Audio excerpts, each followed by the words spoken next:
மற்றொரு வீடியோவில் உங்களை சந்திக்கிறதுல மகிழ்ச்சி. இன்றைக்கு நான் பார்க்குற விஷயம் முந்தி சொன்னது தான் அதிபர் போட்டி பரீட்சை. அந்த அதிபர் போட்டி பரீட்சையில் இருக்கிற 3 பேப்பர்ஸில் பிரதானமான பேப்பர்ஸ் இல்லாட்டி ஒரு வித்தியாசமான டிஃப்ரெண்டான பேப்பர்னு சொல்கிறது அந்த ஸ்கூல் அட்மினிஸ்ட்ரேஷன் சம்மந்தமான கேஸ் ஸ்டடி. இப்போ இதைத்தான் நாம் கூடுதலாக ஃபோக்கஸ் பண்ணணும். என்னென்னு சொன்னால் ஒரு காம்படிஷன் எக்ஸாமுங்கிற வகையில் மற்ற 2 பேப்பரும் யூஸ்வலாக வாரது தான். ஆப்டிடியூடும் ஜென்ரல் நாலேஜும், அடுத்தது மொழி ஆய்வு இல்லாட்டி மொழித்திறன் சம்மந்தமான கம்ப்ரஹென்சேஷன் சம்மந்தமான இது.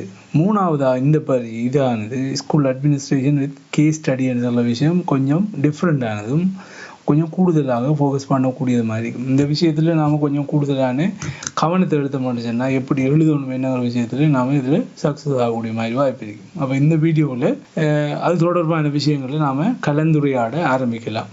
இது ஒரு சீரியஸாக கொண்டு போகலாம்னு நினைக்கிறேன். இது உங்களுக்கு உதவும், எனக்கு உதவும். ஒரு புதிய விடயத்தை தேடி கற்கிறதுக்கு வாய்ப்பளித்து உங்களுக்கும் நன்றி. இந்த விஷயத்தை நாம் இனி வார அடுத்தடுத்த வீடியோக்குள்ளே இன்னும் ஃபர்தராக சேர்ந்து டிஸ்கஸ் பண்ணலாம். ஏதாவது இது தொடர்பான விவரங்கள் இல்லாட்டி திருத்தங்கள் இல்லாட்டி சந்தேகங்கள் இருக்கணும்னு சொன்னால் அதை நீங்கள் எனக்கு கட்டாயம் கமெண்ட் செக்ஷனில் தெரிவிங்க. நான் அதை தேடி உங்களுக்கும் நானும் கற்று உங்களுக்கும் அதை விளங்கப்படுத்துறதுக்கான முயற்சிகளை செய்வேன். சரி, வாங்க இப்போ நாம் வீடியோக்குள்ளே போகலாம். இந்த எக்ஸாம், இந்த கேஸ் ஸ்டடி தொடர்பான ஸ்கூல் அட்மினிஸ்ட்ரேஷன் அண்ட் கேஸ் ஸ்டடிங்கிற இந்த எக்ஸாம்ஸ் ஏன் வைக்காங்க இல்லாட்டி எக்ஸாமினர்ஸ் இதில் எதிர்பார்க்குற விஷயம் என்னன்னு சொல்லி பார்த்தோம்னா, இது ஆய்வு தொடர்பான விஷயங்கள்னு சொல்லக்குள்ள கேஸ் ஸ்டடின்னு சொல்றது ஒரு நிகழ்வு இல்லாட்டி ஒரு சம்பவத்தை முன்னிறுத்தி அதுக்கான உங்களோட முடிவை எதிர்பார்க்குறதும் இல்லாட்டி நீங்கள் அதை எப்படி கையாளுவீங்கிற விஷயத்தை பார்க்குறதுமா காணப்படும்.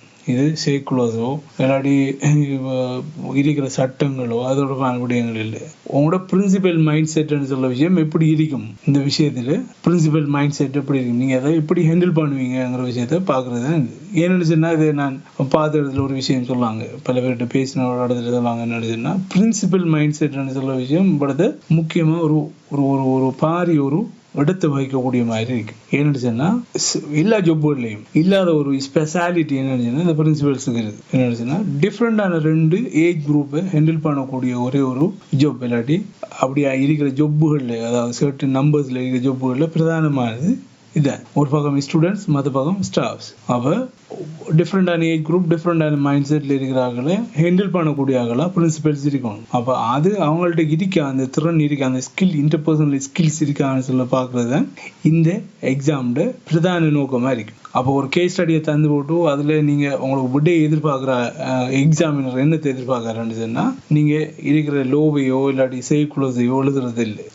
பிரின்சிபலுக்கான ஒரு மைண்ட் செட்டோட நீங்கள் இருக்கீங்களா, அந்த ஜொப்புக்கு நீங்கள் கேப்பபிளாங்கிற விஷயத்தை தான் அங்கே பார்வையிடும். அப்போ அதுக்கேற்ற மாதிரி தான் உங்களோட விடையும் இருக்கும். அப்போ எக்ஸாம்ஸில் இந்த கேஸ் ஸ்டடிஸை நீங்கள் படிச்சுட்டு அதை நீங்கள் எழுதக்கூடியதாக ஒரு பெற்றவனோட நீங்கள் கட்டாயம் புரிஞ்சு வச்சுக்கணும். இப்படி தான் எழுதணுங்கிற விஷயத்துலேயே நீங்கள் கட்டாயம் ப்ராக்டிஸ் எடுக்க வேண்டியது அவசியம். அதை நாம் ஃபர்தராக டிஸ்கஸ் பண்ணலாம்.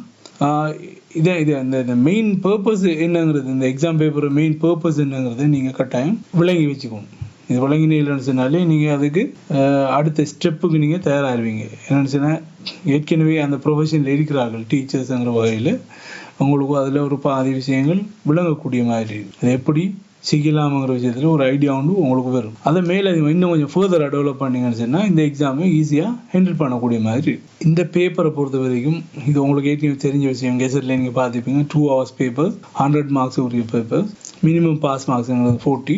அப்போ மற்ற 2 பாடத்துலேயும் நீங்கள் ஹை ஸ்கோர் பண்ணாலும் இதில் இருக்கிற ஸ்கோர் தான் உங்களோட நிலைமை இல்லாட்டி ரேங்கை தீர்மானிக்கக்கூடிய மாதிரி இருக்கும். எனவே இதில் நீங்கள் சரியாக அளவாக புரிஞ்சு எழுத துவங்கினீங்கன்னு சொன்னால் இதில் சக்ஸஸ் ஆகக்கூடிய வாய்ப்பு கூடுதலாக காணப்படும். இந்த பேப்பர் என்னத்தை இவெலுவேட் பண்ணுது, என்ன விஷயத்தை இவெலுவேட் பண்ணுதுங்கிறத நீங்கள் பிரதானமாக புரிஞ்சு வச்சுக்கணும். இது மெயினாக இவெலுவேட் பண்ணுற விஷயங்கள் என்னென்னா 4 விஷயத்தை தான் இது இவெலுவேட் பண்ணுது. இந்த 4 விஷயத்தை தான் எக்ஸாமினர்ஸ் உங்கள்கிட்ட எதிர்பார்க்காங்க. இந்த 4 விஷயம் என்னன்னு சொன்னால், முதலாவது ப்ராப்ளம் ஐடென்டிஃபிகேஷன்ஸ், அதாவது பிரச்சனையை சரியாக கண்டுபிடிக்கீங்களாங்கிற விஷயத்தை எக்ஸாமினர்ஸ் பார்ப்பாங்க. 2வது விஷயம் என்னன்னு சொன்னால் இமீடியட் கண்ட்ரோல், அதாவது உடனடியாக சூழலை கட்டுப்படுத்துறீங்களாங்கிற விஷயத்தை பார்ப்பாங்க. இது 2வது விஷயம். அதாவது சேஃப்டியும் பாதுகாப்பும் ஓர்டர்ஸ் ஒழுங்கையும் பாதுகாப்பையும் நீங்க சரியாக இம்ப்ளிமெண்ட் பண்றீங்களாங்கிற விஷயத்தை பார்ப்பாங்க. இது 2வது. 3வது விஷயம் என்னன்னா ப்ரொசீஜர்ஸை கையாளுறீங்களாங்கிற விஷயத்தை பார்ப்பாங்க. அதாவது விதிமுறைக்குள்ள இருந்து தீர்வை நீங்க வழங்குறீங்களாங்கிற விஷயத்தை பார்ப்பாங்க. 3வது. 4வது விஷயம் என்னன்னா ஃபைனல் இறுதியானது ப்ரிவென்ஷன் சிஸ்டம். இதன் 4வது விஷயம். அதாவது இதே விஷயம் திரும்ப நடக்காத மாதிரி அதுக்கு ஒரு முடிவை நீங்க எடுக்கலாங்கிற விஷயத்தை பார்ப்பாங்க. இந்த 4 விஷயம் தான் இங்க இந்த கேஸ் ஸ்டடீஸ்ல மெயினா ஃபோக்கஸ் பண்ண போற விஷயம். அப்ப நீங்க கட்டாயம் நீங்க தெரிஞ்சு வச்சுக்கணும். இந்த 4 விஷயத்துல நீங்க கிளியரா இருந்தீங்கன்னா ஒரு கேஸ் ஸ்டடி உங்களுக்கு வந்து கிளியரா இருந்தீங்கன்னா நீங்க அந்த நீங்க எக்ஸாம் எழுதுற பேட்டர்ன் சக்ஸஸ் ஆயிடும். இந்த எக்ஸாம் பேப்பரை பொறுத்த வரைக்கும் ஒரு 3 விஷயத்தில் என்ன நினைச்சுன்னா நிறைய டீச்சர்ஸ் மாதிரி விடுற பொருள் என்ன நினைச்சுன்னா அது சைக்குலர்ஸ் இப்போ இருக்கிற சைக்குலர்ஸ் அதாவது ஒரு பிரச்சனையை கேட்கக்குள்ள அந்த சைக்குலர்ஸ் மட்டும் எழுதி போட்டு அதில் இது இருக்கிற மாதிரி நான் செய்வேன் சொல்லி எழுதி போட்டு விட்டா அதுக்கு அது ஒரு பூரணமான விடையா கருதப்படாது. அது உண்மையாக ஒரு கம்ப்ளீட்டான ஆன்சர் இல்லை. அவங்க எதிர்பார்க்குற விடையும் நான் முயற்சி சொன்ன விடயங்கள் அந்த 4 விடயமும் இருக்காங்கிற விஷயத்தை பார்ப்பாங்க. எனவே சேக்குலர்ஸ் மட்டும் பாடமாக்கியோ இல்லாட்டி அதை மட்டும் ஞாபகத்தில் எடுத்தோ இந்த எக்ஸாமை நீங்கள் ஹேண்டில் பண்ண இயலாது. நான் முயற்சி சொன்ன இந்த 4 விஷயத்தையும் நீங்கள் சக்ஸஸ்ஃபுல்லாக நீங்கள் என்ன முடிச்சுன்னா விளங்கி எடுத்தது பிறகு தான் நீங்கள் அடுத்த ஸ்டெப்புக்கு போக வேண்டியிருக்கு. அப்படி இல்லைன்னு சொன்னால் உங்களுக்கு அது இந்த எக்ஸாம் சக்ஸஸ் ஆக மாட்டேன். இது முந்தின மற்ற பேப்பர்ஸ் மாதிரி இல்லைங்கிற விஷயத்தை நீங்கள் தெளிவாக விளங்கிக்கணும். இனி வார வீடியோக்குள்ள நான் உங்களுக்கும் ஒரு 3 விஷயத்தை இந்த எக்ஸாம் பேப்பர் சம்மந்தமாக ஒரு 3 விஷயத்தை உங்களுக்கும் சொல்லலாம். இந்த 3 விஷயம் சம்மந்தமாக உங்கள்கிட்ட கதைக்கலாம்.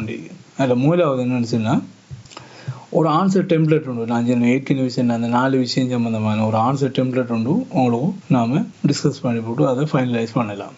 முதலாவது விஷயம். அடுத்து என்னன்னு சொன்னால் ஃபர்ஸ்ட் 24 hours ஆக்ஷன்ஸ். அதாவது ஒரு விடயம் நடந்து முதலாவது 24 மணி நேரத்துக்குள்ள எடுக்க வேண்டிய நடவடிக்கைகள் தொடர்பாக எப்படி அதை எழுதுறது இல்லாட்டி எப்படி அதை ப்ரெசென்ட் பண்ணுறது இல்லாட்டி அதை எப்படி சமர்ப்பிக்கிறங்கிற விஷயம் சம்மந்தமாக அதை பார்ப்போம், டிஸ்கஸ் பண்ணலாம். மூணாவது விஷயம் என்னன்னு சொன்னால் ப்ரிவென்ஷன் சம்மந்தமாக. அதாவது அந்த விஷயம் மீண்டும் நடக்காமல் இருக்கிறதுக்கு என்னென்ன நடவடிக்கைகள் எடுக்கிறது சம்மந்தமான அதை எப்படி ப்ரெசென்ட் பண்ணுறது இல்லாட்டி அதை எப்படி சமர்ப்பிக்கிறாங்க சம்மந்தமான விஷயம். இந்த 3 விஷயம் சம்மந்தமாக நாம் கிளியராக பார்த்தோம்னு சொன்னால் இந்த பேப்பர் நமக்கு சக்ஸஸ்ஃபுல்லான ஒரு பேப்பராக மாறும். நான் அடுத்த வார வீடியோவில் இது சம்மந்தமான ஒரு சின்ன எக்ஸாம்பிள் ஒன்றோட நாம் அதை விளங்கப்படுத்தலாம். இப்போ நாம் அடுத்த விஷயம் என்னன்னு சொன்னால் பார்க்க இருக்கிற விஷயம் அடுத்தது இந்த பேப்பரில் மார்க்ஸ் அதிகம் எங்கே கிடைக்கும்னு சொல்லி நாம் பார்த்தோம்னு சொன்னால் இது நான் சொன்ன அந்த 3 இல்லை அந்த 4 டெம்ப்ளேட் இருக்குது தான். அந்த 4 விஷயங்களில் நீங்கள் சரியாக கிளியராக இருந்தீங்கன்னு சொன்னால் உங்களுக்கு மார்க்ஸ் வந்து கட்டாயம் அதிகமாக கிடைக்கும். இப்போ இது 2 hours சொல்ல இந்த பேப்பரில் 2 hours வந்துக்காங்கன்னு சொன்னால் சரியாக நீங்கள் அந்த அந்த கேஸை இல்லாட்டி அந்த கேஸ் ஸ்டடியை நீங்கள் சரியாக வாய்ச்சி அதுக்கு ஏற்ற மாதிரி விடை எழுதணுங்கிறதுக்காக வேண்டி தான் அந்த 2 hours சொல்லி தந்திருக்காங்க. அப்போ ஒரு ஸ்ட்ரக்சர்ன்னு சொல்லுறது கட்டாயம் அந்த விடைக்கான ஸ்ட்ரக்சர்ன்னு சொல்லி கட்டாயம் இருக்கு. அந்த ஸ்ட்ரக்சரை நாம் என்ன நினச்சோன்னா ஒரு நாளும் பிரேக் பண்ணப்படாது. அந்த ஸ்ட்ரக்சர் என்ன இருக்கோ இல்லாட்டி அவங்க எக்ஸாமினர்ஸ் எதிர்பார்க்குற அந்த ஸ்ட்ரக்சர் எதுவோ அதை தான் கொடுக்க வேண்டியது அவசியம். எனவே அதை கட்டாயம் நாம் தெரிஞ்சு வச்சுக்கணும். ரைட். இப்போ இன்றைக்கு இந்த வீடியோ முடிக்கிறதுக்கு முந்தைய ஒரு சின்ன ஹோம்ஒர்க் கொண்டு நீங்கள் செஞ்சு வச்சுக்கோங்க. நம்ம அடுத்த வீடியோவில் அடுத்த சீரீஸில் இது உங்களுக்கு ஹெல்ப்ஃபுல்லாக இருக்குது. என்னன்னு சொன்னால் ஒரு பேப்பர் எடுத்து 5 கேஸ் சிச்சுவேஷன் சொல்லுவோம். 5 கேஸ் சிச்சுவேஷன் சொல்லிக்கோங்க. நான் உதாரணமாக சொல்ல நினச்சேன் 5 சொல்லலாம்னு நினச்சேன். உங்களுக்கு 5 கேஸ் சிச்சுவேஷன். டீச்சர்ஸ் கன்ஃப்ளிக்ட், 2 ஆசிரியர்களுக்கு இடையிலான பிரச்சனைகள். 2வது புல்லிங்னு சொல்றது உங்களுக்கு தெரிஞ்சிருக்கும். ஒரு மாணவர் இன்னொரு மாணவர் அடாவடித்தனம் பண்ணுறது இல்லாட்டி அவங்கள வலுக்கட்டாயமாக ஃபோர்ஸ் பண்ணி ஏதாவது சேவிக்கிறது இல்லாட்டி விரும்பத்தகாத செயல்களை சேவிக்கிறது புல்லிங்னு சொல்லுவாங்க. 2வது. 3வது அட்டெண்டன்ஸ் கிரைசிஸ், அதாவது ஒழுங்கீனமான வரவு, அது 3வது. 4வது ஃபைனான்ஸ் அலிகேஷன்ஸ். நிறைய இடங்களில் நடக்கிறது, நிறைய ஸ்கூல்களில் நடக்கிற விஷயங்கள் என்னச்சுன்னா இந்த வகுப்பு கட்டணம் வாங்குறது இல்லாட்டி அது ஸ்கூலுக்குள்ளே இருக்கிற ஃபண்ட் சம்மந்தமான பிரச்சனைகள், ஆசிரியர்களுக்கு இடையில், ஆசிரியர் ஸ்டாஃப்ஸுக்கு இடையில், ஆசிரியர் ஆஃபீஸ் ஸ்டாஃப்ஸுக்கு இடையில் நடக்கிற பிரச்சனைகள்லையும் நிறைய இருக்கு.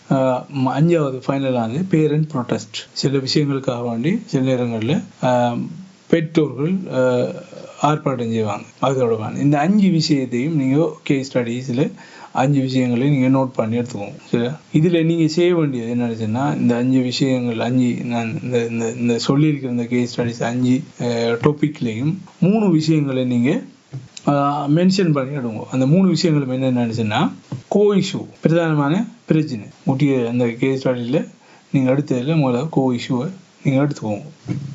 அடுத்தது ஸ்டேக் ஹோல்டர்ஸ், அதாவது அதோட சம்மந்தப்பட்ட நபர்கள் ஆறுங்கிறது 2வது. இது கோ இஷ்யூ முதலாவது, ஸ்டேக் ஹோல்டர்ஸ் 2வது. 3வது இமீடியட் ரிஸ்க், அந்த பிரச்சனையால் ஏற்படுற உடனடியாக ஏற்படுற தாக்கம் இல்லாட்டி அபாயம் என்ன சொல்லி எழுதி. இந்த மூணு வரியில எழுதி வச்சுக்கோங்க. நாம ஃபர்தரா அடுத்த வீடியோவிலையும் சம்பந்தமான விளக்கத்தையும் உங்களுக்கு இது ஏன் எழுதிச்சுன்னு என்ன இந்த ஹோம்ஒர்க் சம்பந்தமா நாம அடுத்த வீடியோவில் பார்க்கலாம். சரி, ஓகே. இதோட நாம் இந்த வீடியோ முடிச்சுக்கோம். உங்களுக்கு ஃபைனலாக செல்ல வேண்டிய விஷயம் ஒன்றே என்ன நினச்சுன்னா, கேஸ் ஸ்டடின்னு சொல்லுது மற்ற அந்த பழைய அந்த பேப்பர்கள் மாதிரி உங்களோட நாலேஜையும் உங்களோட ஸ்கில்லையும் செக் பண்ணுறது இல்லை. அதாவது உங்களுக்கு அரித்மெட்டிக்கல் இல்லாட்டி மேத்தமெட்டிக்கல் ஸ்கில் இருக்காண்டோ இல்லாட்டி உங்களோட ஜென்ரல் நாலேஜ் என்னங்கிறதும் செக் பண்ணுறது இல்லை. கேஸ் ஸ்டடின்னு சொல்லுது ஒரு பிரின்சிபல் மைண்ட் செட்டில் நீங்கள் என்ன முடிவெடுப்பு இல்லைங்கிற விஷயத்தை உங்கள்கிட்ட இருந்து பார்க்குறது, அதுக்கான இன்டர்பர்சனல் ஸ்கில் உங்கள்கிட்ட இருக்காங்கிற விஷயத்தை பார்க்குறது இந்த பேப்பர். அப்போ இதை மட்டும் நீங்கள் ஞாபகம் வச்சுருந்தீங்கன்னு ஓகே. சரி, ஓகே. இதோட இந்த வீடியோவை நம்ம வைண்ட் அப் பண்ணிக்கலாம். மற்றொரு வீடியோவில் சந்திக்கேன். நீங்கள் மறக்காமல் அந்த ஹோம்ஒர்க்கில் செய்து வச்சுக்கோங்க. ஏதாவது உங்களுக்கு இன்னும் ஒரு டவுட் இருக்குன்னு சொன்னால் இதில் இந்த கமெண்ட் செக்ஷனில் கேட்டுக்கோங்க. டீச்சர்ஸுக்கிட்டே டவுட் கேட்டு எடுக்கக்கூடிய மாதிரி இருக்கும், அது பிரச்சனை இல்லை. நாம் எல்லோரும் சேர்ந்து படிச்சுக்கலாம். ஏதாவது டவுட் இருக்குன்னு சொன்னால் கமெண்ட் செக்ஷனில் தருவீங்க. ஏதாவது திருத்தம் இருக்குன்னு சொன்னாலும் சொல்லிக்கோங்க. நான் அதை அடுத்த வார வீடியோக்குள்ளே திருத்திக்கொள்ள இல்லாட்டி உங்களுக்கு ஒழுங்கப்படுத்துகிறேன். மற்றொரு வீடியோவில் சந்திக்கலாம். நன்றி.